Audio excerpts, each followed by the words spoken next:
আসসালামু আলাইকুম। সবাই কেমন আছেন? আশা করি ভালো আছেন। আপনাদেরকে আগেও একটা ভিডিও দিছিলাম আপনার সুদের বিষয় নিয়ে, ঠিক আছে? আগেও বলছিলাম যে সুদে যারা টাকা দেয় বা সুদে যারা টাকা নেয় তাদের অবস্থা খুবই খারাপ। তো আপনারা বারবার অনুরোধ করি আপনাদেরকে, কেউ সুদে টাকা নেবেন না। এনজিও হোক বা ব্যক্তিগতভাবে কারো কাছ থেকে হোক, সুদে টাকা নেবেন না। এর অবস্থা খুবই ভয়াবহ। বিশেষ করে যারা ব্লাঙ্ক চেক দিয়ে টাকা নেন তাদের অবস্থা আরও বেশি খারাপ, কারণ ব্লাঙ্ক চেকের মামলা খুবই খারাপ। যদি কেউ কারো কাছ থেকে টাকা নেন, অবশ্যই আপনি ব্লাঙ্ক চেকের মধ্যে উল্লেখ করে দেবেন কত টাকা নিয়েছেন। যদি টাকা না নিয়ে সাইন করে দেন খালি চেকের মধ্যে, তাহলে এটার মামলা কিন্তু খুব ভয়াবহ, ঠিক আছে? আর কেউ নেবেন না।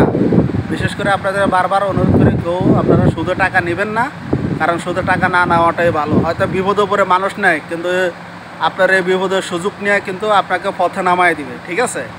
তো আশা করি আপনারা জিনিসটা বুঝতে পারছেন, বুঝবেন।